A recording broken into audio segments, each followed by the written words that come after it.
ಕತೆ ನಮ್ಮ ಜೊತೆ ವಿಶೇಷ ಕಾರ್ಯಕ್ರಮಕ್ಕೆ ಸ್ವಾಗತ. ನಾನು ಸಿಂಚನಾ. ನೆನ್ನೆ ಎಪಿಸೋಡ್ನಲ್ಲಿ ಸಂಡೇ ಫನ್ ಅಂತೂ ಇರಲಿಲ್ಲ. ಸುದೀಪ್ ಸರ್ ಸ್ಯಾಟರ್ಡೇ ಮೋಡ್ನಲ್ಲೇ ನೆನ್ನೆ ಕೂಡ ಎಲ್ಲರಿಗೂ ಕ್ಲಾಸ್ ತಗೊಂಡ್ರು. ಒಂದ್ ಕಡೆ ಚಂದ್ರಪ್ರಭಾ ಅವ್ರ ಮೇಲೆ ಸಾಕಷ್ಟು ನಿರೀಕ್ಷೆ ಇತ್ತು. ಅಂದ್ರೆ ಅವರು ಲಾಂಚ್ ಆಗಿ ಬಂದಾಗ ಇವರು ಕಾಮಿಡಿಯನ್ ಸಾಕಷ್ಟು ಎಂಟರ್ಟೈನ್ ಮಾಡ್ತಾರೆ ಅಂತ ಎಲ್ಲರೂ ಕೂಡ ಅನ್ಕೊಂಡಿದ್ರು.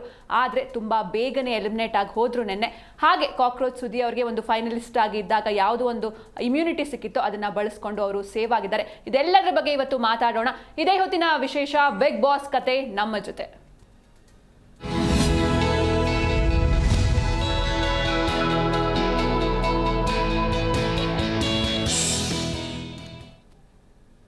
ಎಸ್, ವೀಕೆಂಡ್ ಎಪಿಸೋಡ್ ಬಗ್ಗೆ ಮಾತಾಡೋದಕ್ಕೆ ನಮ್ಮ ಸ್ಟುಡಿಯೋಗೆ ಬಂದಿರುವಂತಹ ಗೆಸ್ಟ್ಗಳನ್ನ ಮೊದಲು ವೆಲ್ಕಮ್ ಮಾಡಿಬಿಡೋಣ. ನನ್ನ ಜೊತೆ ಮಲ್ಲಿಕಾರ್ಜುನ್ ಪಾಟೀಲ್ ಸರ್ ಇದ್ದಾರೆ. Hello sir, welcome to the show. ಜೊತೆಗೆ ನನ್ನ ಕೊಲೀಗ್ ರಘುವೀರ್ ಕೂಡ ಜಾಯ್ನ್ ಆಗಿದ್ದಾರೆ. ಹೆಲೋ ರಘುವೀರ್, welcome to the show. Yes Patil sir, ನಿಮ್ಮಿಂದ ಶುರು ಮಾಡೋದಾದ್ರೆ ನಿನ್ನೆ ಕೂಡ ಅಂದ್ರೆ ಯೂಶುವಲಿ ಸಂಡೇ ಅಂದ್ರೆ ಫನ್ ಇರುತ್ತೆ ಅಂತ ಅನ್ಕೊಂಡಿರ್ತೀವಿ, ಬಟ್ ನಿನ್ನೆ ಫುಲ್ ಸೀರಿಯಸ್ ಟಾಪಿಕ್ ಡಿಸ್ಕಷನ್ ಆಗ್ತಾ ಇತ್ತು. ಸೊ ನಿನ್ನೆ ಎಪಿಸೋಡ್ ನ ಹೈಲೈಟ್ಸ್ ಏನೇನು ನಿಮ್ ಪ್ರಕಾರ? ನಿನ್ನೆ ಅಶ್ವಿನಿ ಗೌಡ ಅವರು ಒಂದು ಮಾತು ಹೇಳ್ತಾರೆ, ನಾವು ಈ ವಾರ ಏನೂ ಇಲ್ಲ ಅನ್ಕೊಂಡಿದ್ವಿ, ಬಟ್ ಇಷ್ಟೆಲ್ಲ ಇದೆಯಾ ಅಂತ ಹೇಳಿ. ಆಕ್ಚುಲಿ ನನಗೂ ಹಂಗೆ ಅನಿಸ್ತು. ನೋಡಿ, ಸಂಡೇ ಫನ್ ಡೇ ಅಂತೂ ಖಂಡಿತವಾಗ್ಲೂ ಪ್ರತಿ ವಾರ ನಡೀತಿತ್ತು. ಏನೋ ಕಾಮಿಡಿ, ಕಾಲು ಎಳೆಯೋದು, ಗಿಲ್ಲಿ ಅವರ ಒಂದು ಹೈಲೈಟ್ಸ್ ಎಲ್ಲ ನೋಡ್ತಾ ಇದ್ವಿ. ಬಟ್ ಈ ಸರಿ ಆ ಸೀರಿಯಸ್ ನೋಟ್ಗಳನ್ನ 2 ದಿನ ಆದ್ರೂ ಮುಗಿದಿಲ್ಲ, ಇನ್ನೂ ಬಹಳ ಟಚ್ ಮಾಡಬೇಕಾಗಿತ್ತು.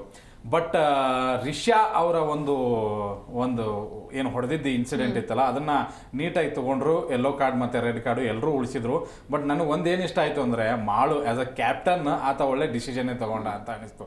ಎಲ್ಲರೂ ಕೂಡ ತುಂಬಾ ಒಂದು ಸ್ವಲ್ಪ ತುಪ್ಪ ಸವರುವಂತ ರೀತಿಯಲ್ಲಿ ಮಾತಾಡಿದ್ರೆ, ಅವ್ನು ಡೈರೆಕ್ಟ್ ಆಗಿ ಹೇಳ್ದ, ನೋಡಿ ಬಿಗ್ ಬಾಸ್ ರೂಲ್ಸ್ ಏನು, ಹೊಡೆದ್ರೆ ಹೊರಗಡೆ ಹೋಗ್ಬೇಕು ಅನ್ನೋದು. ಅವ್ರು ಹೊಡೆದಿದ್ದಾರೆ, ಹೊರಗಡೆ ಹೋಗ್ಬೇಕು. ಮತ್ತೆ ಈ ಒಂದು ಇನ್ಸಿಡೆಂಟ್ ನಾವು ಕ್ಷಮಿಸಿದ್ರೆ ಮುಂದೆ ಬರೋರು ಅಥವಾ ಇದೇ ಸೀಸನ್ ನಲ್ಲಿ ಇನ್ನೊಬ್ಬರಿಗೆ ಅದು ಅವಕಾಶ ಕೊಟ್ಟಂಗಾಗತ್ತೆ. ಬೇಕಾಗಿಲ್ಲ, ಕಳಿಸಿ ಅನ್ನುವಂಥದ್ದನ್ನ ಹೇಳಿದ್ರು. ಅದು ನನಗೆ ಇಷ್ಟ ಆಯ್ತು ಆಕ್ಚುಲಿ. ಬಟ್ ಇನ್ನೊಂದು 2 ಭಾಗ ಆಗಿ ನೋಡೋದಾದ್ರೆ, ರಿಷಾ ಒಂದು ಮಾತನ್ನ ಹೇಳ್ತಾ ಇದ್ದಾರೆ, ನೋಡಿ ನಾನು ಗಿಲ್ಲಿ ಇದ್ದಾನೆ ಅಂತ ಹೇಳಿ ಆ ಒಂದು ಲೀನಿಯನ್ಸ್ ತಗೊಂಡೆ, ಹೊಡೆದೆ. ಅದೇ ಜಾಗದಲ್ಲಿ ಬೇರೆಯವರಾಗಿದ್ರೆ ನಾನು ಹೊಡಿತಿರ್ಲಿಲ್ಲ. ಅಲ್ಲಿ ಏನಂತಂದ್ರೆ, ಗಿಲ್ಲಿ ಮತ್ತೆ ರಿಷಾ ಮೊದ್ಲಿಂದನೂ ಹಾಗೆ ಇದ್ದಾರೆ. ಆ ಕಾಮಿಡಿ, ಆಮೇಲೆ ಕಚ್ಚಾಟ, ಬೇಯೋದು, ಮತ್ತೆ ಅವರು ಇವ್ರು ಕಾಲು ಎಳೆಯೋದು, ಹೊಡೆಯೋದು, ಬಡಿಯೋದು, ಇದೆಲ್ಲ ಮೊದ್ಲಿಂದ ಇರೋದ್ರಿಂದ ಆ ಒಂದು ಕ್ಷಮೆ ಖಂಡಿತವಾಗ್ಲೂ ಅವ್ರಿಗೆ ಅರ್ಹತೆ ಇತ್ತು. ಬಟ್ ಆ ಕಣ್ಣೀರು ಹಾಕಿದ್ರು. ನೋಡಿ, ಪೂರ್ತಿ ಬೇರೆಯವ್ರಿಗೆ ಹೇಳ್ತಾ ಇದ್ರೆ, ವಾರ ಪೂರ್ತಿ ರಕ್ಷಿತಾ ಆಗಿರ್ತಾಳೆ, ಹೀಗಿರ್ತಾಳೆ, ಸ್ಯಾಟರ್ಡೆ ಬಂದ ತಕ್ಷಣ ಹೀಗಿರ್ತಾಳೆ. ಇವರು ವಾರ ಪೂರ್ತಿ ಹಾರಾಡ್ತಾ ಇರ್ತಾರೆ, ಸ್ಯಾಟರ್ಡೆ ಬಂದ ತಕ್ಷಣ ಕುಯ್ ಅಂತ ಇರ್ತಾರೆ. ಅದು ನಿನ್ನೆ ಕಾಣಿಸ್ತು. ನಿನ್ನೆ ಖಂಡಿತವಾಗ್ಲೂ ಆ ಒಂದು ಸುದೀಪ್ ಅವರು ಎಲ್ಲಾ 2-3 ವಾರದಲ್ಲಿ ಏನೇನು ನಡೆದಿತ್ತಲ್ಲ ಗ್ಲಿಂಚು, ಅದು ಕೆಲವೊಂದು ವೀಕ್ಷಕರಿಗೂ ಕೂಡ ತಲೆಯಲ್ಲಿ ಇತ್ತು. ಏನು ಇವ್ರ ಬಗ್ಗೆ ಮಾತಾಡೋದೇ ಇಲ್ಲ, ಇವ್ರನ್ನ ಕ್ಷಮೆ ಕೇಳಿಸೋದೇ ಇಲ್ಲ, ರಕ್ಷಿತಾ ಅವ್ರಿಗೆ ಮಾತ್ರ ಕ್ಷಮೆ ಕೇಳಿಸ್ತಾರೆ. ನಿನ್ನೆ ನೋಡಿ ಅಶ್ವಿನಿ ಗೌಡ ಅವ್ರದ್ದು ಹೇಳಿದ್ರು, ನಿಮ್ದು ತಪ್ಪಿದೆಯಾ ಅಂತ ನಿಮ್ಗೆ ಅನಿಸುತ್ತಾ ಅಂತಂದ್ರೆ, ಮೇ ಬಿ ಅಂತ ಅಂದ್ರು. ಮೇ ಬಿನಾ ಅಥವಾ ತಪ್ಪ ಅಂತ ಕೇಳಿದ್ರು, ಇಲ್ಲ ನಾ ತಪ್ಪಿದೆ ಅನ್ನೋದು. ಅಂದ್ರೆ ಎಲ್ಲಾ ಒಂದು ವಿಷಯಗಳನ್ನ ಟಚ್ ಮಾಡಿದ್ರು. ಯಾರ ಹತ್ರ ಕ್ಷಮೆ ಕೇಳಿಸ್ಬೇಕು, ಯಾರು ತಪ್ಪಿತ್ತು ಎಲ್ಲಾ ಟಚ್ ಮಾಡಿ ಒಂದು ಫುಲ್ ಸ್ಟಾಪ್ ಅಂತೂ ಇಟ್ರು. ಈ ವಾರದಿಂದ ಏನಾದ್ರೂ ಮನಸ್ಥಿತಿಗಳು ಅಥವಾ ಫ್ರೆಂಡ್ಶಿಪ್ ಲೆವೆಲ್ ಒಂದ್ ಸ್ವಲ್ಪ ಚೇಂಜ್ ಆಗ್ಬೋದು ಅಂತ ಅನ್ಕೋತೀನಿ. ಇಲ್ಲ ಅಂತಂದ್ರೆ ಬಿಗ್ ಬಾಸ್ ಮನೆ ನಾಯಿ ಬಾಲ ಡೊಂಕು ಅಂದಂಗೆ ಹೋಗುತ್ತಾ ಗೊತ್ತಿಲ್ಲ. ಎಸ್ ರಘು ಅವರೇ, ಸೊ ನಿನ್ನೆ ಎಪಿಸೋಡ್ನ ಹೈಲೈಟ್ ಜೊತೆಗೆ ಈಗ ನಾನು ಆಗ್ಲೇ ಹೇಳ್ದಂಗೆ ಚಂದ್ರಪ್ರಭಾ ಅಂತ ಬಂದಾಗ ನಾವು ಸ್ಟಾರ್ಟಿಂಗ್ ಅಲ್ಲಿ ಗಿಲ್ಲಿ ಮೇಲೆ ಏನು ಎಕ್ಸ್ಪೆಕ್ಟೇಷನ್ ಇಟ್ಕೊಂಡಿದ್ವೋ ಲಾಂಚ್ ಅಲ್ಲಿ, ಚಂದ್ರಪ್ರಭಾ ಅವ್ರ ಮೇಲೇನೂ ಅಷ್ಟೇ ಎಕ್ಸ್ಪೆಕ್ಟೇಷನ್ ಇತ್ತು. ಅಂದ್ರೆ ನಾವು ಬಿಗ್ ಬಾಸ್ ನೋಡೋದೇ ಒಂದು ಎಂಟರ್ಟೈನ್ಮೆಂಟ್ಗೋಸ್ಕರ, ಅಲ್ಲಿ ಸುಮ್ಮನೆ ಹೋಗಿ ಯಾರೋ ಸುಮ್ಮನೆ ಕುತ್ಕೊಂಡಿರ್ತಾರೆ ಅಂದ್ರೆ ನಮಗೆ ನೋಡಕ್ ಇಷ್ಟ ಆಗಲ್ಲ. ಸೊ ಈ ಚಂದ್ರಪ್ರಭಾ ಅವರು ಇಷ್ಟು ಬೇಗ ಎಲಿಮಿನೇಟ್ ಆಗ್ತಾರೆ ಅಂತ ನೀವು ಅನ್ಕೊಂಡಿದ್ರ ಹೇಗೆ? ನಾನು ಅನ್ಕೊಂಡಿರ್ಲಿಲ್ಲ. ಯಾಕಂದ್ರೆ ನಾನು ಹಿಂದಿನ ಶೋಗಳನ್ನು ಅವರಿಗೆ ಫಾಲೋ ಮಾಡ್ಕೊಂಡು ಬರ್ತಿದ್ದೆ. ಎಲ್ಲೊಂದ್ ಕಡೆ ಅವ್ರ ಕಾಮಿಡಿ ಇಷ್ಟ ಆಗ್ತಿತ್ತು, ಅವ್ರ ವ್ಯಕ್ತಿತ್ವಗಳು ಇಷ್ಟ ಆಗ್ತಿದ್ವು. ಯಾಕಂದ್ರೆ ಅವರು ಒಂದು ಬಡ ಕುಟುಂಬದಿಂದ ಬಂದು ಈ ತರ ಒಂದು ಸ್ಟೇಜ್ ಸಿಕ್ಕಿರೋದ್ರಲ್ಲಿ ಖುಷಿ ಅನಿಸ್ತಿತ್ತು. ಮುಂದೆ ಚೆನ್ನಾಗಿ ಆಡ್ತಾರೆ, ಅವರಿಂದ ಸಿಕ್ಕಾಪಟ್ಟೆ ಹೋಪ್ಗಳಿದ್ವು. ಯಾಕಂದ್ರೆ ಅದೇ ಒಂದು ಫೀಲ್ಡ್ ಇಂದ ಬಂದಂತ ಮಂಜು ಪಾವಗಡ ಅವರು ವಿನ್ನರ್ ಆಗಿದ್ರು, ಫೈನಲ್ ತನಕನೂ ಬಂದಿದ್ರು. ಅದೇ ಒಂದು ನಿರೀಕ್ಷೆಗಳು ನಮ್ಗೆ ಚಂದ್ರಪ್ರಭಾ ಅವ್ರ ಮೇಲೆ ಇತ್ತು. ಯಾಕಂದ್ರೆ ಅವ್ರು ಅಷ್ಟು ಕಾಮಿಡಿಯಾಗಿ ಒಂದು ಮನೇನ ನಡ್ಸ್ಕೊಂಡು ಹೋಗ್ಬೋದಿತ್ತು, ಒಂದು ಹಿರಿಯ ಸ್ಥಾನನೂ ಕೊಟ್ಟಿದ್ರು. ಅದನ್ನ ಅವರು ಚೆನ್ನಾಗಿ ನಿಭಾಯಿಸಿದ್ರೆ ಅವರು ಒಂದು ಫೈನಲಿಸ್ಟ್ ಕಂಟೆಂಡರ್ ಆಗಿ ಇರ್ತಿದ್ರು. ಯಾಕಂದ್ರೆ ಅಷ್ಟು ಚೆನ್ನಾಗಿ ಅವರ ಒಂದು ವ್ಯಕ್ತಿತ್ವಗಳಿತ್ತು. ಆದ್ರೆ ಅವ್ರು ಎಲ್ಲೋ ಒಂದು ಕಡೆ ಅದನ್ನ ಹಾಳು ಮಾಡ್ಕೊಂಡ್ರು, ಅವ್ರ ಕೈಯಲ್ಲಿ ಅವರ ಹಾಳು ಮಾಡ್ಕೊಂಡ್ರು. ಎಲ್ಲಿ ಒಂದು ಸ್ನೇಹಿತನ ಜಾಗದಲ್ಲಿ ನಿಂತ್ಕೊಂಡಿದ್ರು, ಆ ಒಂದು ಸ್ಥಾನದಲ್ಲೂ ಅವ್ರ ಒಂದ್ ಕಡೆ ಎಲ್ಲೋ ಒಂದ್ ಕಡೆ ಅವ್ರು ಹಿಂದುಳಿದ್ರು ಅನ್ಕೊಂತೀನಿ. ಯಾಕಂದ್ರೆ ಗಿಲ್ಲಿ ಅವ್ರದ್ದು ಮೊದ್ಲಿಂದಾನೇ 7 ವರ್ಷದ ಫ್ರೆಂಡ್ಶಿಪ್ ಅಂತಿದ್ರು. ಅದೊಂದು ನಿಮ್ ಪ್ರಕಾರ ಚಂದ್ರಪ್ರಭಾ ಅವರು ಎಲಿಮಿನೇಟ್ ಆಗಿದ್ಕೆ ಅವ್ರೊಂದು ಸ್ಟೇಟ್ಮೆಂಟ್ ಕೊಡ್ತಾರಲ್ವಾ, ಈಗ ಕಾವ್ಯ ಅವ್ರಿಗೆ ಮಸಿ ಬಳಿಬೇಕಾದ್ರೆ, ಅದೇ ಅವರಿಗೆ ರೀಸನ್ ಆಯ್ತಾ ಏನ್ ಅನ್ಸುತ್ತೆ? ಅದೇ ಅವರಿಗೆ ತುಂಬಾ ದೊಡ್ಡ ಮುಳುವಾಯ್ತು. ಯಾಕಂದ್ರೆ ಅದನ್ನೇ ವೀಕೆಂಡ್ ಅಲ್ಲೂ ಸುದೀಪ್ ಸರ್ ಅವರು ಅದನ್ನೇ ಹೇಳ್ತಾರೆ, ನಡೆ ನುಡಿ ಮೇಲೆ ಅವ್ರಿಗೆ ಏನ್ ಅನ್ಕೊಟ್ರಲ್ಲ ಅದರಿಂದ ಅವರಿಗೆ ತುಂಬಾ ಮನ ನೊಂದ್ರು ಅವರು. ಯಾಕಂದ್ರೆ ಮನೆಯಿಂದ ಅಲ್ಲಿ ಓಡ್ ಹೋಗುವ ಒಂದು ವಿಚಾರಗಳಾದವು. ಸಿಕ್ಕಾಪಟ್ಟೆ ಮನಸ್ಸಿಗೆ ನೋವುಗಳಾಯ್ತು ಅವರಿಗೆ. ಯಾಕಂದ್ರೆ ಅವರು ಅದನ್ನ ನಡೆ ನುಡಿ ಅಂತ ಏನು ಅದೊಂದು ಕ್ಲಿಪ್ ತೋರಿಸೋದಲ್ಲ, ಅದ್ರ ನಂತರ ಅವರು ತುಂಬಾ ಹೋಗ್ಬಿಟ್ರು. ಯಾಕಂದ್ರೆ ಅವರಿಗೆ ಅವ್ರು ಮಾತಾಡಿರೋದ್ರ ಮೇಲೆ ಅವ್ರು ಸ್ಟ್ಯಾಂಡ್ ತಗೊಂಡಿಲ್ಲ ಅನ್ನೋ ಪದಗಳನ್ನೆಲ್ಲ ಸುದೀಪ್ ಸರ್ ಉಪಯೋಗಿಸಿದ ಮೇಲೆ ಅವರಿಗೂ ತಾವು ಮಾಡಿರೋ ತಪ್ಪು ಅರಿವಾಯ್ತು. ಅವರೇ ಒಂದು ಜಸ್ಟಿಫಿಕೇಶನ್ ಕೊಡ್ಕೊಳಕ್ಕೂ ಅವ್ರ ಹತ್ರ ಏನೂ ಮಾತುಗಳೇ ಉಳಿದಿರ್ಲಿಲ್ಲ. ಎಲ್ಲೊಂದ್ ಕಡೆ ಸೈಲೆಂಟ್ ಆಗ್ಬಿಟ್ರು. ಆ ಒಂದು ಇದರಲ್ಲಿ ಚಂದ್ರಪ್ರಭಾ ಅವರು ಅವರ ಒಂದು ಕೈಯಿಂದನೇ ಅವ್ರು ಹಾಳು ಮಾಡ್ಕೊಂಡ್ರು. ಇಲ್ಲಾದ್ರೆ ಅವರು ವಿನ್ನರ್ಗಿಂತ ಫೈನಲಿಸ್ಟ್ ಕಂಟೆಂಡರ್ ಅಂತೂ ಫೈನಲಿಸ್ಟ್ಗಂತೂ ಹೋಗುವಂತ ಎಲ್ಲಾ ಲಕ್ಷಣಗಳು ಅವರಲ್ಲಿದ್ವು. ಆದ್ರೆ ಕಾವ್ಯ ಅವರ ವಿಚಾರದಲ್ಲಾಗಿರ್ಲಿ, ಗಿಲ್ಲಿ ಅವ್ರ ವಿಚಾರದಲ್ಲಿ, ಮತ್ತೆ ಕೆಲವೊಂದಿಷ್ಟು ಸ್ಟ್ಯಾಂಡ್ ತಗೊಳ್ಬೇಕಾದ್ರೆ ಹಿಂದ್ಗಡೆನೂ ಅವರು ಚಲೋತಾಗೆ ಮಾತಾಡ್ತಾ ಇದ್ರು. ಅಂದ್ರೆ ಅಶ್ವಿನಿ ಅವ್ರ ವಿರುದ್ಧ ಏನು ವಿಷಯಗಳೇ ಆಗ್ತಿದ್ವಲ್ಲ, ಅವಾಗ ಅವ್ರು ಹಿಂದ್ಗಡೆ ಅವ್ರ ಮಾತುಗಳನ್ನ ನೋಡ್ತಿದ್ವಿ. ಆದ್ರೆ ಮುಂದೆ ಫ್ರಂಟ್ ಫುಟ್ ಅಲ್ಲಿ ಬಂದು ಆಟ ಆಡೇ ಇಲ್ಲ. ಅವರು ಎಲ್ಲೋ ಒಂದ್ ಕಡೆ ಹಿಂದೆ ಉಳ್ಕೊಂಡ್ಬಿಟ್ರು. ಅದೇ ಅಶ್ವಿನಿ ಮಾಡಿರೋದು ಕೆಲವೊಂದಿಷ್ಟು ತಪ್ಪಾದಲ್ಲಿ ತಪ್ಪಂತ ಹೇಳಿದಿದ್ರೆ ಚಂದ್ರಪ್ರಭಾ ಅವರು ಇಷ್ಟೊತ್ತಿಗೆ ಆಗ್ಲೇ ಉಳಿತಿದ್ರು. ಅದೇ ರೀತಿ ಮತ್ತೊಂದು ವಿಷಯ ಹೇಳ್ಬೇಕಂದ್ರೆ ಕಾಕ್ರೋಚ್ ಸುಧೀರ್ ಅವರು ಏನು ಫೈನಲಿಸ್ಟ್ ಆಗಿ ಮೊದಲನೇ ಫೈನಲಿಸ್ಟ್ ನ ವಿನ್ನರ್ ಅವರು. ಮತ್ತೆ ಅವರು ಮೊದಲೇ ಕಂಟೆಸ್ಟೆಂಟ್ ಆಗಿ ಬಂದು ತುಂಬಾ ಸಿಕ್ಕಾಪಟ್ಟೆ ಜೋಶ್ ನಲ್ಲಿ ಬಂದು ನಾನು ತೋರಿಸ್ತೀನಿ, ನಾನು ಹಾಗೆ ಮಾಡ್ತೀನಿ, ಹೀಗೆ ಮಾಡ್ತೀನಿ ಅಂತ ಹೇಳಿ ಹಿಂದೆನೂ ಮಾತಾಡಿದ್ವಿ. ಕಾಕ್ರೋಚ್ ಸುದೀರ್ ಅವ್ರನ್ನ ನಾವ್ ಏನ್ ಅನ್ಕೊಂಡಿದ್ವಿ ಅಂದ್ರೆ ಲಾಸ್ಟ್ ಸೀಸನ್ ಅಲ್ಲಿ ಉಗ್ರ ಮಂಜು ಇದ್ರಲ್ವಾ, ಅವ್ರ ತರ ಇರ್ಬೋದು ಚಾನ್ಸ್ ಇಲ್ಲ. ಅವ್ರ ಹಾಗಂತ ಇರಕ್ ಚಾನ್ಸ್ ಇಲ್ಲ. ಯಾಕಂದ್ರೆ ಇವ್ರದ್ದು 2ನೇ ವಾರದಲ್ಲೇ ಇವ್ರದ್ದು ಮುಖವಾಡ ಕಳಚಿ ಬಿದ್ದು ಅಸುರಾಧಿಪತಿ ಅನ್ನೋ ಒಂದು ಏನ್ ಟಾಸ್ಕ್ ಕೊಟ್ರಲ್ಲ, ಅದನ್ನ ಅವ್ರು ಯಾವ ರೀತಿಲಿ ಮುಂದುವರ್ಸ್ಕೊಂಡು ಹೋಗ್ಬೋದಿತ್ತು ಅದನ್ನ ಹಾಳು ಮಾಡ್ಬಿಟ್ರು ಆ ಒಂದು ಟಾಸ್ಕ್ ನ. ಯಾಕಂದ್ರೆ ಹಿಂದಿನ ಸೀಸನ್ಗಳಲ್ಲಿ ಅದೇ ಅಂತದೇ ಟಾಸ್ಕ್ ಅನ್ನ ಮೆಟ್ಟಿ ನಿಂತು ಯಾವ ರೀತಿ ಆಟ ಆಡಿದ್ರಂದ್ರೆ, ಅದೇ ನಾನು ಉದಾಹರಣೆ ಕೊಡ್ತಾ ಇರ್ತೀನಿ. ಒಳ್ಳೆ ಹುಡುಗ ಪ್ರಥಮ ಅವ್ರದ್ದು ಡಿಕ್ಟೇಟರ್, ಮಂಜು ಅವರು ಚೆನ್ನಾಗಿ ನಿಭಾಯಿಸಿದ್ರು. ಆ ಒಂದು ಕ್ಯಾರೆಕ್ಟರ್ನೇ ಅವರನ್ನ ಸರಿಯಾಗಿ ಬಳಸ್ಕೊಳ್ಳಿಲ್ಲ. ಅಂದ್ರೆ ಅವ್ರ ಆಟ ತುಂಬಾ ವೀಕ್ ಆಯ್ತು. ಯಾಕಂದ್ರೆ ಫೈನಲಿಸ್ಟ್ ವಿನ್ನರ್ ಆದವರು ಅವರಿಗೆ ಸಿಕ್ಕಂತ ಅವಕಾಶನ ಅವರು ಮೊದಲನೇ 1 ತಿಂಗಳ ಒಳಗೆ ಅದನ್ನ ಬಳಸ್ಕೊಂಡ್ಬಿಡ್ತಾರೆ. ಎಲ್ಲೋ ಒಂದ್ ಕಡೆ ಅವ್ರ ಆಟ ಜನರಿಗೆ ಇಷ್ಟ ಆಗಿಲ್ಲ. ಯಾಕಂದ್ರೆ ಕೊನೆಯಲ್ಲಿ ತಂದು ಇಡ್ತಾರೆ ಜನ. ಅವ್ರು ಹೇಳಕ್ ಬರ್ತಾ ಇರ್ಲಿಲ್ಲ. ಕಾಕ್ರೋಚ್ ಸುಧೀರ್ ಅವರು ಎಲಿಮಿನೇಟ್ ಆದ್ರೂ ಆಗಿರ್ಬೋದಿತ್ತು ಅನ್ಕೊಂತೀನಿ. ಆ ಒಂದು ವಿಚಾರದಲ್ಲಿ ಕಾಕ್ರೋಚ್ ಸುಧೀರ್ಗೆ ಇದು ಕೊನೆ ಎಚ್ಚರಿಕೆ ಗಂಟೆ ಅನ್ಕೊಂತೀನಿ. ಅವ್ರು ಚೆನ್ನಾಗಿ ಆ ಆಟ ಆಡಿದಿದ್ರೆ ಮುಂದೆ ಹೋಗ್ತಾರೆ, ಇಲ್ಲಾದ್ರೆ ಬೇಗಂತೂ ಹೋಗ್ತಾರೆ ಅನ್ಕೊಂತೀನಿ. ಇಲ್ಲ, ಅವರಿಬ್ರು ಏನು ಉಳಿದಿದ್ರಲ್ಲ, ನನಗೆ ಚಂದ್ರಪ್ರಭಾನೇ ಹೋಗ್ತಾರೆ ಅಂತ ಅನ್ಸಿತ್ತು. ಯಾಕಂದ್ರೆ ನಿನ್ನೆ ಕೂಡ ನಾವು ಡಿಸ್ಕಷನ್ ಹೇಳಿದ್ವಿ ಚಂದ್ರಪ್ರಭಾ ಹೋಗ್ಬೋದು ಅಂತ. ಯಾಕಂದ್ರೆ ನೀವು ಯಾವ ಸ್ಟೇಜಿಂದ ಬಂದಿದ್ದೀರಾ, ಕಾಮಿಡಿ ಮಾಡ್ತೀರಾ, ನಿಮ್ಮನ್ನ ಯಾರು ಜನ ಇಷ್ಟಪಡ್ತಾರೆ ಕಾಮಿಡಿ ಅಂದ್ರೆ. ಚಂದ್ರಪ್ರಭಾ ಸ್ಕ್ರೀನ್ ಮೇಲೆ ಇದ್ದಾರೆ ಅಂತಂದ್ರೆ ಬೇರೆಯವ್ರ ಮುಖದಲ್ಲಿ ನಗು ಬರಬೇಕು. ಬಟ್ ಇಲ್ಲಿ ಆ ಎಕ್ಸ್ಪೆಕ್ಟೇಷನ್ ತಕ್ಕಂಗೆ ಅವ್ರು ಅಲ್ಲಿದ್ರ ಖಂಡಿತವಾಗ್ಲೂ ಇರಲಿಲ್ಲ. ನೋಡಿ, ಅವ್ರ ಹೆಂಡತಿ ಹೇಳ್ತಾ ಇದ್ರು, ಅವ್ರು ತುಂಬಾ ದಿನಗಳಿಂದ ಬಿಗ್ ಬಾಸ್ಗೆ ಹೋಗ್ಬೇಕು ಅಂತ ಆಸೆ ಪಟ್ಟಿದ್ರು. ಬಟ್ ಆಸೆ ಪಟ್ಟು ಅಲ್ಲಿ ಹೋಗಿ ನೀವು ಮಾಡ್ತಾ ಇದ್ದಿದ್ದು ಏನು ಗೊತ್ತಾ, ಅವ್ರು ಹಂಗ್ ಮಾಡ್ತಾ ಇದಾರೆ, ಇವ್ರು ಲವ್ ಮಾಡ್ತಾ ಇದಾರೆ, ಅವ್ರು ಅಲ್ಲಿ ಮಾತಾಡ್ತಾ ಇದಾರೆ, ಅದ್ ಬೇಕಾಗಿಲ್ಲ. ಗಿಲ್ಲಿಯಿಂದ ಏನ್ ಎಕ್ಸ್ಪೆಕ್ಟೇಷನ್ ಇತ್ತು, ಕಾಮಿಡಿ ಮಾಡ್ತಾ ಇದ್ದ ನಾವು ಅದ್ರ ತ್ರಿಬಲ್. ಏನ್ ಗೊತ್ತಾ, ಗಿಲ್ಲಿ ಸ್ಕ್ರೀನ್ ಮೇಲೆ ಇದ್ದ ಅಂದ್ರೆ ಪ್ರತಿಯೊಬ್ಬರ ಮುಖದಲ್ಲಿ ನಗು ಇರುತ್ತೆ. ಇನ್ನೊಂದು ಅಂತಂದ್ರೆ ಕಾವ್ಯ ಜೊತೆ ಇದ್ದಾಗ ಎಷ್ಟು ಚೆನ್ನಾಗಿ ಕಾಣಿಸ್ತಾ ಇದೆ, ಸ್ಕ್ರೀನ್ ಕಲರ್ಫುಲ್ ತರ ಅನ್ಸುತ್ತೆ. ಚಂದ್ರಪ್ರಭಾನ ಅದೇ ರೀತಿಯಾಗಿ ನೋಡೋದಕ್ಕೆ ಎಕ್ಸ್ಪೆಕ್ಟ್ ಮಾಡ್ತೀವಿ. ಈಗ ಅಶ್ವಿನಿ ಗೌಡ ಬಂದು ತುಂಬಾ ಮೃದುವಾಗಿ ಮಾತಾಡಿ ನೀನ್ ಹಾಗೆ ಹೀಗೆ ಅಂದ್ರೆ ಈಗ ನಮಗ್ ಡವ್ ಅನ್ಸುತ್ತೆ. ಹೌದಾ, ಅವ್ರ ಕ್ಯಾರೆಕ್ಟರ್ ಏನು ಪವರ್ಫುಲ್ ಮಾತಾಡ್ತಾರೆ, ಹಾಗೆ ಆ ತರ ಅವ್ರ ಕ್ಯಾರೆಕ್ಟರ್ನ ಅವ್ರು ನಿಭಾಯಿಸ್ಕೋತಾರೆ. ಚಂದ್ರಪ್ರಭಾಗ್ ಬೇಕಾಗಿದ್ದು ಆಸ್ ಎ ಕಾಮಿಡಿಯನ್ ಆಗಿ ನಗಿಸ್ಬೇಕಾಗಿತ್ತು. ರಿಷಬ್ ಬಂದ ತಕ್ಷಣ ಒಂದ್ ಸ್ವಲ್ಪ ಏನ್ ಕಾಣಿಸ್ಕೊಂಡ್ರಲ್ಲ, ಗಿಲ್ಲಿ ಜೊತೆ ಇದ್ದಾಗ್ಲೇನೆ ಅವ್ರ ಜೊತೆ ಕಾಲು ಎಳೆಯೋದು, ಮಲಗೋದು, ಆಸ್ ಎ ಲವ್ ಈ ತರ ಅದನ್ನ ಬಿಟ್ರೆ ಚಂದ್ರಪ್ರಭಾ ನನ್ಗೆ ಎಲ್ಲೂ ಕಾಣಿಸೇ ಇಲ್ಲ ಈ ಒಂದು ಸೀಸನ್ ಅಲ್ಲಿ. ಯಾರಾದ್ರೂ ಮಾತಾಡ್ತಾ ಇದ್ರೆ ಓಕೆ ನಿಮ್ದು ತಪ್ಪಿಲ್ಲ, ತಪ್ಪು, ಓಕೆ ಅಂತ ಹೇಳಿ ಬರೋದಿಷ್ಟೇ. ಎಲ್ಲೂ ಕೂಡ ಚಂದ್ರಪ್ರಭಾ ಆಸ್ ಎ ಕಾಮಿಡಿಯನ್ ಆಗಿ ನನಗೆ ಕಾಣಿಸ್ದೇ ಇರೋ ಕಾರಣಕ್ಕಾಗಿ ಅವ್ರು ಹೊರಗಡೆ ಬಂದಿದ್ದು ಸರಿ ಅಂತ. ನಿನ್ನೆ ಒಂದು ಡ್ರಾಮಾನೂ ಆಯ್ತು, ನಡುವೆನೆ ಇನ್ನೂ ಎಲಿಮಿನೇಷನ್ ಆಗಿಲ್ಲ, ಬಾಗಿಲು ತೆಗೆದು ಹೊರಗೆ ಹೋಗ್ಬಿಟ್ರು.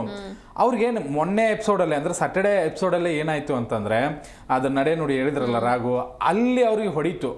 ನಾನು ಕೆಳಗಡೆ ಬಿದ್ದೆ, ನಾನು ಮಾಡಬಾರ್ದಾಗಿತ್ತು, ಓಕೆ ಇಲ್ಲಿ ಬಂದು ನನ್ನ ಹೆಸರು ಕೆಡಿಸ್ಕೊಂಡೇನೋ, ಅಥವಾ ನನ್ನ ಕ್ಯಾರೆಕ್ಟ್ರು ಹೊರಗಡೆ ಹೀಗೆಲ್ಲ ಬಿಂಬಿತವಾಗಿದೆ, ಅಲ್ಲಿ ಏನು ಬಿದ್ರಲ್ಲ ಅವ್ರು ಅನ್ಕೊಂಡ್ರು ನಾನು ಹೊರಗಡೆ ಹೋಗ್ಬೇಕಷ್ಟೇ. ಆಮೇಲೆ ಸುದೀಪ್ ಸರ್ ಮುಂದೆ ಬಂದಾಗಲೂ ನಾನು ಫಸ್ಟ್ ಟೈಮ್ ಈ 12 ಸೀಸನ್ನು ಫಾಲೋ ಮಾಡಿದ್ದೀನಿ. ಫಸ್ಟ್ ಟೈಮ್ ಸುದೀಪ್ ಸರ್ ಮುಂದೆ ಬಂದಾಗಲೂ ಕೂಡ ಏನೂ ಮಾತಾಡ್ದೇನೆ ಹೊರಗಡೆ ಹೋಗಿದ್ದಂಥ ಏಕೈಕ ವ್ಯಕ್ತಿ ಅಂದರೆ ಚಂದ್ರಪ್ರಭಾ ಹೋಗುವಂಥ ವ್ಯಕ್ತಿ ಅಲ್ಲ ಅನ್ನೋದು ನನಗೂ ಅನಿಸುತ್ತೆ. ಆದರೂ ಸುದೀಪ್ ಸರ್ ಮುಂದೆ ಯಾಕೆ ಬಂದ್ರಿ ಗೊತ್ತಿಲ್ಲ, ಏನ್ ಮಾಡ್ತಾ ಇದ್ರಿ ಗೊತ್ತಿಲ್ಲ. ಹಿಂಗ್ ಮಾಡಿದ್ರೆ ಜನ ಅಂತೂ ಬೈತಾರೆ ಅಂತ ನಾನು ಅನ್ಕೋತೀನಿ. Yes sir. ಇನ್ನೊಂದ್ ಕಡೆ ಈಗ ಚಂದ್ರಪ್ರಭಾ ಅವರು ಎಲಿಮಿನೇಟ್ ಆದ್ರೂ ಓಕೆ, ಬಟ್ ಅವ್ರಿಗಿಂತ ಇನ್ನೂ ಕಳಪೆ ಪ್ರದರ್ಶನ ಕೊಡ್ತಾ ಇರುವಂತಹ ಕಂಟೆಸ್ಟೆಂಟ್ಸ್ ಕೆಲವರು ಮನೆಯಲ್ಲೇ ಇದ್ದಾರೆ. ಸೊ ಅದ್ರ ಬಗ್ಗೆ ಏನ್ ಹೇಳ್ತೀರಾ? ನನಗೆ ಯಾರು ಇಲ್ಲ ಅನಿಸ್ತು. ಈ ವಾರಕ್ಕೆ ಹೋಲಿಸ್ಕೊಂಡ್ರೆ ಚಂದ್ರಪ್ರಭಾನೇ ಲೀಸ್ಟ್ ಅಂತ ಅನಿಸಿತ್ತು. ಓಕೆ, ಕಾಕ್ರೋಚ್ ಇದು ಹೇಳ್ತಾ ಇದ್ರಿ, ಕಾಕ್ರೋಚ್ 2 ವಾರದಿಂದ ಸೈಲೆಂಟ್ ಇರ್ಬೋದು. ಯಾಕೆ ಸೈಲೆಂಟ್ ಆದ್ರು ಅಂದ್ರೆ ಸುದೀಪ್ ಸರ್ ಗುಮ್ಮಿದ್ರು ಒಂದ್ಸರಿ. ರಕ್ಷಿತಾ ಅವ್ರ ವಿಷಯದಲ್ಲಿ ನೀನು ಸಡೆ ಅನ್ನುವಂತ ಪದಾನ ಯೂಸ್ ಮಾಡಿದ್ದಕ್ಕೆ ಗುಮ್ಮಿದ್ರು. ಅವಾಗ ಅಯ್ಯೋ ಹಿಂಗೆಲ್ಲ ಆಯ್ತಾ ಇದು, ಬೇಡ ತಡಿಯಪ್ಪ ಸೈಲೆಂಟ್ ಆಗಿರೋಣ ಅಂತ. ಬಟ್ ಕಾಕ್ರೋಚ್ ಸುದಿ ಅವ್ರ ಹತ್ರ ಎಕ್ಸ್ಪೆಕ್ಟ್ ಮಾಡ್ಬೋದು ಇನ್ನು ಮುಂದಿನ ದಿನಗಳಲ್ಲಿ. ಓಕೆ, ಈತ ಒಬ್ಬ ಸ್ಟ್ರಾಂಗ್ ಕಂಟೆಂಡರು, ಈತ ಚೇಂಜ್ ಆಗ್ಬೋದು, ಟಾಸ್ಕ್ ಅಂತ ಬಂದಾಗ ಚೇಂಜ್ ಆಗ್ಬೋದು ಅಂತ, ಗೇಮ್ ಅಂತ ಬರುತ್ತಲ್ಲ, ಟರ್ನಿಂಗ್ ಪಾಯಿಂಟ್ಸ್ ಅಂತ ಹೇಳಿ ಅಂಥದ್ರಲ್ಲಿ ಬಂದಾಗ ಆತ ಇರ್ಬೋದು. ಚಂದ್ರಪ್ರಭಾ ಅವ್ರ ಹತ್ರ ಆಸ್ ಅ ಕಾಮಿಡಿಯನ್ ಆಗಿ ಏನೂ ಇರಲಿಲ್ಲ. ಬುದ್ಧಿವಾದ ಹೇಳ್ಬೇಕು ಅಂದ್ರೆ ತನ್ನ ಸ್ವಂತ ತಂಗಿ ಅಂತಾರೆ, ಮತ್ತೆ ಹೋಗಿ ಅವ್ರಿಗೆ ಮಸಿ ಹೊಡಿತಾರೆ. ಕ್ಲಾರಿಟಿ ಇರಲಿಲ್ಲ ಆ ವ್ಯಕ್ತಿಗೆ. ಅದೇ ಕಾರಣಕ್ಕಾಗಿ ಹೊರಗಡೆ ಬಂದರು. ಉಳಿದಿದ್ದ ರಿಷಾ ಅಂತೂ ಜಗಳಾಡ್ತಾ ಇದ್ದಾರೆ. ಅಶ್ವಿನಿ ಗೌಡ ಅಂತೂ ಫೈನಲಿಸ್ಟ್, ಅಲ್ಲಿ ತನಕ ಹೋಗ್ತಾರೆ. ಗಿಲ್ಲಿ ಕಾವ್ಯ ಬಗ್ಗೆ ಹೇಳೋದೇ ಬೇಕಾಗಿಲ್ಲ, ಅವ್ರು ತುಂಬ ಚೆನ್ನಾಗಿ ಆಡ್ತಾ ಇದ್ದಾರೆ. ಆಮೇಲೆ ಸ್ಪಂದನ ಓಕೆ ಇತ್ತೀಚೆಗೆ ಕಾಣಿಸ್ಕೊಳ್ತಾ ಇದ್ದಾರೆ. ಧನುಷ್ ಕೂಡ ಬೆಸ್ಟ್ ಪರ್ಫಾರ್ಮೆನ್ಸ್ ಅಂತ ತಗೊಂಡ್ರು. ನನಗನ್ಸಿದ ಮಟ್ಟಿಗೆ ಧ್ರುವಂತೂ ಡಬಲ್ ಗೇಮರ್ ಅಂತ ಅನ್ಸತ್ ನನಗೆ. ಒಂದ್ ಕಡೆಗೆ ತುಂಬಾ ಒಳ್ಳೆಯವನು ಅಂತ ಪೋರ್ಟ್ರೇಟ್ ಮಾಡ್ಕೋತಾರೆ, ಇನ್ನೊಂದ್ ಕಡೆಗೆ ಯಾರು ಚೆನ್ನಾಗಿ ಆಡ್ತಾ ಇದಾರಲ್ಲ ಅವ್ರನ್ನೇ ಕಾಲು ಎಳೆಯೋ ಪ್ರಯತ್ನ ಪಡ್ತಾರೆ. ಇವರೇ ಚೆನ್ನಾಗಲ್ಲ ಅಂದ್ರೆ ಬಿಗ್ ಬಾಸ್ನ ಅರ್ದು ಕುಡಿದು ಬಂದ್ಬಿಟ್ಟಿದ್ದೀನಿ ನಾನು ಅನ್ನೋ ತರ ಫೀಲ್ ಮಾಡ್ತಾರೆ. ಬಟ್ ಅದು ಹೊರಗಡೆ ಹೆಂಗ್ ತೋರಿಸ್ತಾ ಇದೆ ಅಂತಂದ್ರೆ, ಓ ಇವ್ನು ಏನ್ ಮರ ವೇಸ್ಟ್, ಅವಾಗೊಂದ್ ಮಾತಾಡ್ತಾನೆ ಇವಾಗೊಂದ್ ಮಾತಾಡ್ತಾನೆ, ಇವ್ನು ಇದ್ದು ವೇಸ್ಟ್. ಸಿಂಪತಿ ಕಾರ್ಡ್ನ ತುಂಬಾ ವರ್ಕ್ ಮಾಡ್ತಾ ಇದ್ದಾರೆ ಅಂತ ಅನ್ಸುತ್ತೆ. ಅವ್ರಿಗೆ ಅನಿಸ್ತಾ ಇಲ್ಲ ಅದು ಆಕ್ಚುಲಿ. ಈಗ ನೋಡಿ ಮಲ್ಲಮ್ಮ ಇದ್ದಾಗ ಏನ್ ಮಾಡಿದ್ರು, ಮಲ್ಲಮ್ಮಗೆ ಅದನ್ನ ಹೇಳ್ಕೊಡೋದು ಇದನ್ನ ಹೇಳ್ಕೊಡೋದು, ಅದನ್ನ ನೀನ್ ಗೇಮ್ ಆಡಕ್ ಬಂದಿದ್ಯಾ ಮಲ್ಲಮ್ಮನ ಅಂದ್ರೆ ಎಲ್ಲೊಂದ್ ಕಡೆ ಆ ವೋಟ್ ಬ್ಯಾಂಕ್ ನ ಅಟ್ರಾಕ್ಟ್ ಈ ತರ ಅಟ್ರಾಕ್ಟ್ ಮಾಡೋದಕ್ಕೆ ಪ್ರಯತ್ನ ಪಟ್ರು. ಆಮೇಲೆ ರಕ್ಷಿತಾ ನೋಡಿ, ರಕ್ಷಿತಾ ಜೊತೆಗೆ ಚೆನ್ನಾಗಿರೋದಕ್ಕೆ ಪ್ರಯತ್ನ ಪಟ್ರು. ಅಂದ್ರೆ ವೀಕ್ ಸ್ಪರ್ಧಿಗಳು ಏನಿರ್ತಾರಲ್ಲ ಅವ್ರ ಜೊತೆ ಇದ್ರೆ ನಾನು ಕಾಣಿಸ್ಕೊಳ್ತೀನೇನೋ, ಅಥವಾ ಇವ್ರಿಗೆ ಹೆಲ್ಪ್ ಮಾಡಿಬಿಟ್ರೆ ನಾನು ತುಂಬಾ ಧಾರಾಳತನೆ ಅಥವಾ ತುಂಬಾ ಪ್ರೀತಿ ವಾತ್ಸಲ್ಯ ತೋರುವಂಥ ವ್ಯಕ್ತಿಯಾಗಿ ಹೊರಗಡೆ ಕಾಣಿಸ್ಕೊಳ್ತೀನಿ, ಈ ರೀತಿ ಮೈಂಡ್ಸೆಟ್ಟಲ್ಲಿ ಹೋದ್ರು. ಬಟ್ ಅದು ವರ್ಕೌಟ್ ಆಗಲಿಲ್ಲ. ಈಗ ಬಂದಿದ್ದಾರೆ ಗಿಲ್ಲಿ ಕಾಲು ಎಳಿಯೋದಕ್ಕೆ, ಅದ್ರ ಜೊತೆಗೆ ರಕ್ಷಿತಾನ್ ಬೇಯೋದಕ್ಕೆ. ಹೊರಗಡೆ ರಕ್ಷಿತಾ ಮತ್ತೆ ಗಿಲ್ಲಿ ಬಗ್ಗೆ ಎಷ್ಟು ಚೆನ್ನಾಗಿ ಜನ ಅನ್ಕೊಳ್ತಾ ಇದ್ದಾರೆ ಅಂದ್ರೆ, ಇವ್ರು ಇರ್ಲಿಲ್ಲ ಅಂದ್ರೆ ಬಿಗ್ ಬಾಸೇ ನಡೆಯುತ್ತೇ ಇರಲಿಲ್ಲ ಅನ್ನೋ ಅಷ್ಟ್ರ ಮಟ್ಟಿಗಿದೆ. ಅಂಥದ್ರಲ್ಲಿ ಇವ್ರ ಕಾಲು ಎಳೆಯೋದಕ್ಕೆ ಹೋದ್ರೆ ಖಂಡಿತ ಜನರಿಗೆ ಇವನ್ ಡಬ್ಬ ಅಂತಾನೆ ಕಾಣಿಸೋದು. ಅದ್ರಲ್ಲಿ ಬಿಟ್ರೆ ಧ್ರುವ ಆ ಪಾಸಿಟಿವಿಟಿ ಇಲ್ಲ. ಬಟ್ ಅವನು ಇನ್ನೂ 2-3 ವಾರ ಇರ್ತಾನೆ, ಅದ್ರಲ್ಲಂತೂ ಡೌಟ್ ಇಲ್ಲ. ನನಗನ್ಸಿದ ಮಟ್ಟಿಗೆ ಧ್ರುವಂತ್ ಡಬಲ್ ಗೇಮರ್ ಅಷ್ಟೇ, ಅದನ್ನ ಬಿಟ್ರೆ ಫೇಕ್ ಅನ್ಸುತ್ತೆ. ಎಸ್, ಪಾಟೀಲ್ ಸರ್ ಆಗ್ಲೇ ಹೇಳಿದ್ರು ರಘು ಅವ್ರೆ, ಅಂದ್ರೆ ಈ ವೀಕ್ ನ ನೋಡಿದ್ರೆ ನನಗೆ ಒಂಥರ ಲೀಸ್ಟ್ ಪರ್ಫಾರ್ಮೆನ್ಸ್ ಚಂದ್ರಪ್ರಭಾ ಅವ್ರದ್ದೇ ಅಂತ ಅನ್ಸ್ತು ಅಂತ. ನಿಮ್ಗೆ ಏನ್ ಅನ್ಸುತ್ತೆ? ಅಂದ್ರೆ ಈಗ ರಾಶಿಕಾ ಅವರು ಕೂಡ ಇದ್ರು, ಅವ್ರದ್ದೆಲ್ಲ ಪರ್ಫಾರ್ಮೆನ್ಸ್ ಬಗ್ಗೆ ಏನ್ ಅನ್ಸುತ್ತೆ? ರಾಶಿಕಾ ಅವರು ಅಂತೂ ನನಗೆ ಅವರು ಏನ ಹಿಂದಿನ 2 ವಾರಗಳಿಂದನೂ ಅವ್ರ ಆಟನೂ ಏನೂ ಇಷ್ಟ ಆಗಿಲ್ಲ. ಯಾಕಂದ್ರೆ ಫೈನಲಿಸ್ಟ್ಗಿಂತ ಮೊದಲಿನ ರಾಶಿಕಾನೇ ಬೇರೆ ಇದ್ರು. ಆ ಫೈನಲಿಸ್ಟ್ ಆದಮೇಲೆ ಅವ್ರಿಗೊಂದು ಸ್ವಲ್ಪ ಅಹಂ ಅನ್ನೋದು ಒಂದು ಸ್ವಲ್ಪ ಬಂತು. ಅದ್ರ ನಂತರನೂ ಅವ್ರ ಆಟ ಚೇಂಜ್ ಆಯಿತು. ಅವರೆಲ್ಲೊಂದು ಕಡೆ ಅಶ್ವಿನಿ ಅವ್ರ ಗ್ಯಾಂಗ್ನ ಸೇರ್ಕೊಂಡ್ಬಿಟ್ರು. ಅಶ್ವಿನಿ ಅವ್ರ ಗ್ಯಾಂಗ್ ಸೇರ್ಕೊಂಡ ನಂತರ ಅದಕ್ಕೆ ಸೂರಜ್ ಅವ್ರು ಬರ್ತಾರೆ. ಸೂರಜ್ ಅವರು ವೈಲ್ಡ್ ಕಾರ್ಡ್ ಆಗಿ ಬಂದ ಮೇಲೆ ಅವರೊಂದು ಬೇರೆ ಟ್ರ್ಯಾಕನ್ನು ಮುಂದುವರ್ಸ್ಕೊಂಡು ಹೋಗ್ತಾರೆ. ನಾವಲ್ಲಿ ನೋಡ್ತಿದ್ವಿ ಅಶ್ವಿನಿ ಅವ್ರ ಗ್ಯಾಂಗಲ್ಲಿ ಇರ್ತಾರೆ, ಆದರೆ ಅಶ್ವಿನಿ ಅವರೊಂದು ದೊಡ್ಡ ಜಗಳದಲ್ಲಿ ಮುಳುಗೋಗಿರ್ತಾರೆ. ಅದು ರಕ್ಷಿತಾ ಅವ್ರದ್ದು ಅದೇ ವಿಷಯ ಅನ್ಕೊಂತೀನಿ. ಅದು ಏನು ಕಾಲ್ ತೋರಿಸಿ ಇದು ಮಾಡಿರುವಂಥ ಜಗಳದೇ ಇರ್ಬೋದು. ಆ ಒಂದು ಜಗಳದಲ್ಲಿನೂ ಸಹಿತ ಅಶ್ವಿನಿ ಇವರು ರಾಶಿಕಾ ಅವರು ಅವ್ರ ಸಪೋರ್ಟಿಗೆ ಬಂದೇ ಇರಲಿಲ್ಲ.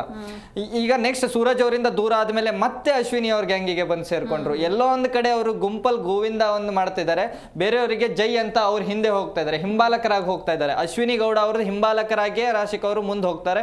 ಕೆಲವೊಂದಿಷ್ಟು ವಾರಗಳು ಅದ್ರ ಜೊತೆನೆ ಹೋಗ್ಬೋದು ಅನ್ಕೊಂತೀನಿ. ಯಾಕಂದ್ರೆ ಅಶ್ವಿನಿ ಗೌಡ ಅವರಿಗೆ ಜೈ ಅನ್ನೋದಕ್ಕೆ ಒಂದು ರೀಸನ್ ಏನಿದೆ ಅಂದ್ರೆ, ಅವ್ರ ಜೊತೆಗೆ ಒಂದು ಸ್ವಲ್ಪ ಮನೆಯವ್ರದ್ದು ಹಿಡಿತಾ ಇದೆ. ಆ ಹಿಡಿತ ಯಾರಂದ್ರೆ ಅದಕ್ಕೆ ಮೊದಲೇ ಅಭ್ಯರ್ಥಿ ಅಂದ್ರೆ ಕೊಕ್ರು ಸುಧೀರ್ ಅವರು.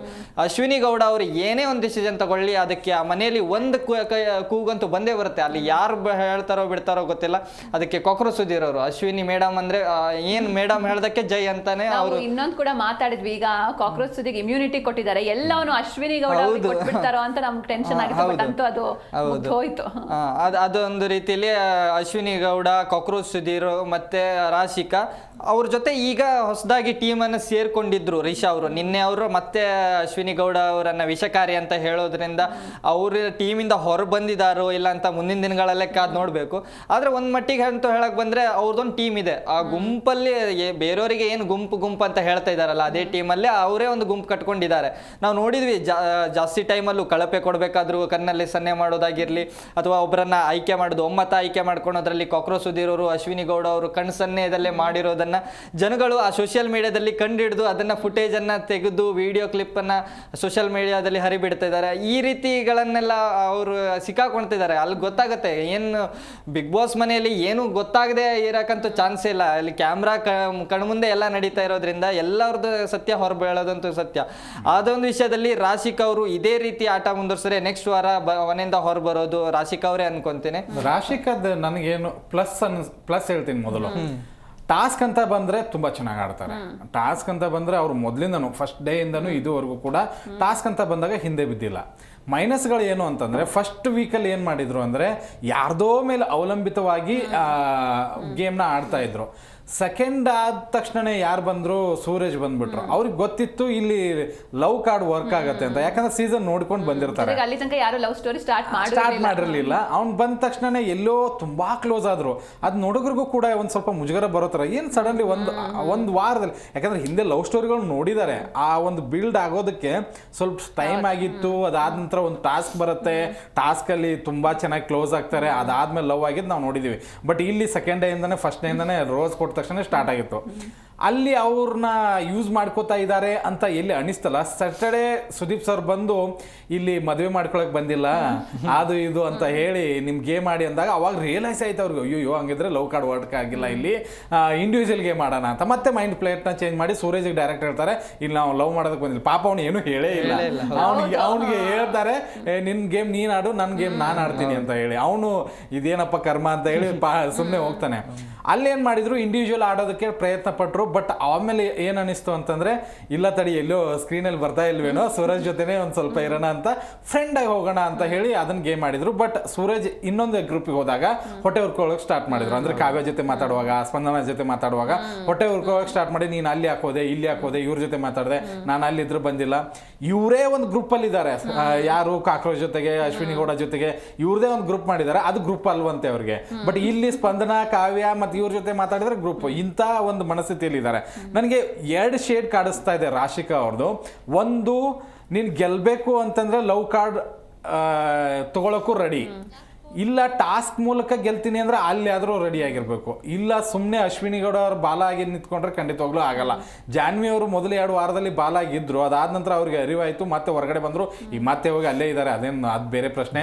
ಬಟ್ ರಾಶಿಕಾ ಅವರು ಆಸ್ ಅ ಟಾಸ್ಕ್ ಮಾಸ್ಟರ್ ಆಗಿ ಅಥವಾ ಸೂರಜ್ ಜೊತೆ ಕಾಣಿಸ್ಕೊಂಡ್ರೆ ನಾನು ನಿಜವಾಗ್ಲೂ ಹೇಳ್ತೀನಿ ಇನ್ನೊಂದು 4-5 ವಾರ ಇರ್ತಾರೆ.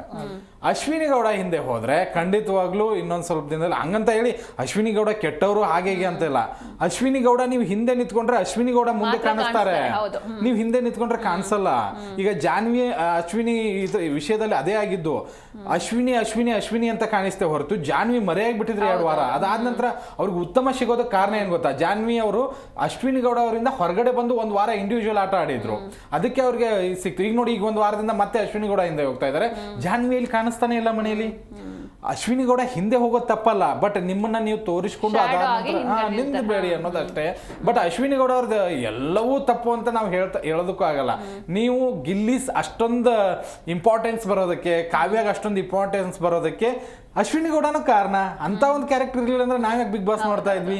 ಒಂದು ಫಿಲ್ಮ್ ಅಂತ ಬಂದಾಗ ನಿಮ್ಗೆ ಹೀರೋನು ಬೇಕು, ಹೀರೋಯಿನ್ನು ಬೇಕು, ವಿಲನ್ನು ಬೇಕು, ಅದ್ರ ಜೊತೆ ಕಾಮಿಡಿಯನ್ನು ಬೇಕು.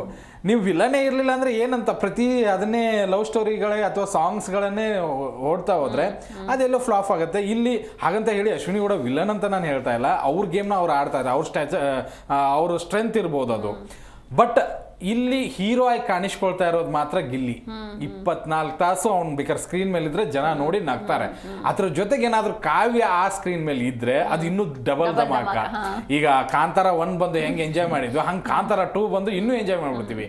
ಹಾಗೆ ಗಿಲ್ಲಿ ಕಾವ್ಯ ಇದ್ರೆ ಒಂದು ಸ್ವಲ್ಪ ಜನರಿಗೆ ನೋಡೋದಕ್ಕೂ ಖುಷಿ, ಮತ್ತೆ ಆ ಫ್ರೆಂಡ್ಶಿಪ್ನ ನೋಡೋದಕ್ಕೆ ಒಂದು ಸ್ವಲ್ಪ ಎಂಜಾಯ್ ಅನ್ನಿಸ್ತಾ ಇದೆ. ಅವ್ರನ್ನ ಹೊಡೆಯೋದು, ಇವ್ರ ಕಣ್ಣು ಅಗಲ ಮಾಡಿ ನೋಡೋದು, ಆಮೇಲೆ ಗಿಲ್ಲಿಗೇನಾದ್ರೂ ಬೇಕಂದ್ರೆ ತಂದು ಕೊಡೋದು, ಅವ್ರ ಬಟ್ಟೆ ಮಾಡಿಸೋದು, ಆಮೇಲೆ ಗಿಲ್ಲಿಗೆ ಯಾರಾದ್ರೂ ಏನಂದ್ರು ಅಂದ್ರೆ ಸಪೋರ್ಟಿವ್ ಆಗಿ ನಿಲ್ಲೋದು, ಅದು ಎಲ್ಲೋ ಜನರಿಗೆ ಇಷ್ಟ ಆಗ್ತಾ ಇದೆ. ಅದು ಬಿಗ್ ಬಾಸ್ಗೆ ಒಂದು ಸ್ವಲ್ಪ ಸಕ್ಸಸ್ ತಂದು ಕೊಡ್ತಾ ಇದೆ ಅಂತ ನನ್ಗೆ ಅನ್ಸುತ್ತೆ.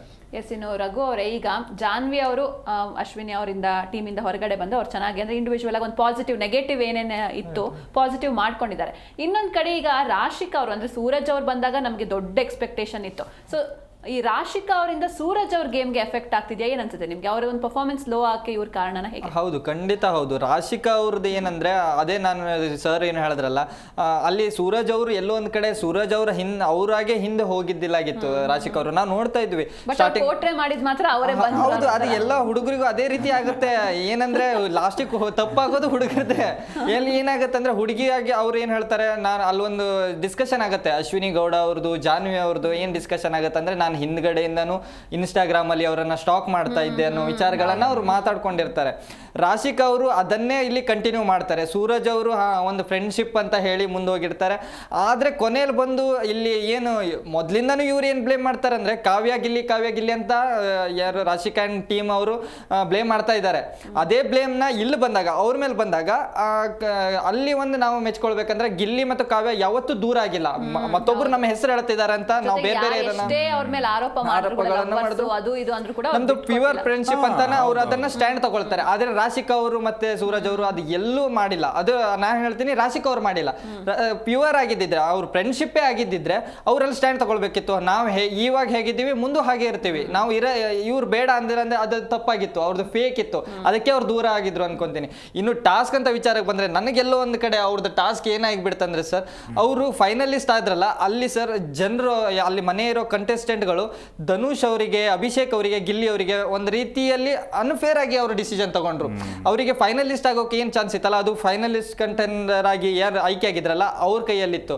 ಅವರು ಜಾಸ್ತಿ ವೇಟ್ ಹಾಕಿರೋದ್ರಿಂದ ಧನುಷ್ ಅವರು ಹೊರಬಿದ್ರು. ಅಲ್ಲಿ ರಾಶಿಕಾ ಅವ್ರಿಗಿಂತ ಧನುಷ್ ಅವರಿಗೆ ಹೆಚ್ಚಿನ ಒಂದು ಇತ್ತು. ಅದೇ ಅವ್ರ ಗೇಮ್ ಪ್ಲಾನ್ ಇತ್ತು. ಏನಕ್ಕಂದ್ರೆ ಧನುಷ್ ಬಂದಿದ್ರೆ ನಮಗೆ ಬಿಗ್ ಕಂಟೆಂಡರ್ ಅಂದ್ರೆ ದೊಡ್ಡ ಸ್ಪರ್ಧೆನೇ ನಿಮ್ ಜೊತೆಗಿದ್ದಾಗ ಅದನ್ನ ಇಲ್ಲೇ ಹೊಡಿಬೇಕು ಅಂದ್ರೆ ಹೊಡ್ಕೊಂಡ್ಬಿಟ್ರು. ಹೌದು, ಈಸಿಯಾಗಿ ಎಲ್ಲೊಂದ್ ಕಡೆ ಇವರು ರಾಶಿಕಾ ಅವರು ಒಂದ್ ಕಡೆ ಈಸಿಯಾಗಿ ಫೈನಲಿಸ್ಟ್ ಆದ್ರು. ಆ ಒಂದು ರೀಸನ್ ಅಲ್ಲಿ ರಾಶಿಕಾ ಅವ್ರದ್ದು ಒಂದ್ ಸ್ವಲ್ಪ ಆಟ ಹಿಂದಿದೆ ಅನ್ಕೊಂಡು. ಇವತ್ತು ಲಾಸ್ಟ್ ಅಲ್ಲಿ ಹೇಳ್ಬಿಡ್ತೀನಿ ಶಾರ್ಟ್ ಆಗಿ, ಇವತ್ತಿಂದ ಗೇಮ್ ಸ್ಟಾರ್ಟ್ ಆಗ್ತಾ ಇದೆ. ಗಿಲ್ಲಿ ಮತ್ತೆ ಕಾವ್ಯ ಅವ್ರನ್ನ ನೋಡೋದಕ್ಕೆ ಎಂಜಾಯ್ ಮಾಡ್ತಾ ಇದ್ವಿ. ಖಂಡಿತವಾಗ್ಲೂ ಅದಂತೂ ಖುಷಿ ಕೊಡ್ತಾ ಇದೆ. ಅದೇ ಮುಂದುವರಿಲಿ ಅಷ್ಟೇ. ಇನ್ನು ಇಷ್ಟು ಹೊತ್ತು ನಮ್ಮ ಡಿಸ್ಕಷನ್ ಅಲ್ಲಿ ಭಾಗಿಯಾಗಿದ್ದಕ್ಕೆ thank you so much. Thank you. Yes, ಒಂದ್ ಕಡೆ ಮೋಸ್ಟ್ ಎಕ್ಸ್ಪೆಕ್ಟೆಡ್ ಕಂಟೆಸ್ಟೆಂಟ್ ಆಗಿ ಎಂಟ್ರಿ ಕೊಟ್ಟಿದ್ದ ಚಂದ್ರಪ್ರಭಾ ನಿನ್ನೆ ಎಲಿಮಿನೇಟ್ ಆಗಿದ್ದಾರೆ. ಇನ್ನೊಂದ್ ಕಡೆ ಕಾಕ್ರೋಚ್ ಸುದಿ ಅವರು ಇಮ್ಯುನಿಟಿ ಯೂಸ್ ಮಾಡಿಕೊಂಡು ಸೇವ್ ಆದ್ರು. ಮತ್ತೊಂದ್ ಕಡೆ ಮಾಳು ಅವರ ಕ್ಯಾಪ್ಟನ್ಸಿ ಯಾವ ರೀತಿ ಇರುತ್ತೆ ಇದೆಲ್ಲವನ್ನ ಕೂಡ ಕಾದ್ ನೋಡ್ಬೇಕು. ಇದಾಗಿತ್ತು ಇವತ್ತಿನ ವಿಶೇಷ. ನೋಡ್ತಾ ಇರಿ ಜಿ ಕನ್ನಡ ನ್ಯೂಸ್, ಸತ್ಯವೇ ಸುದ್ದಿಯ ಜೀವಾಳ.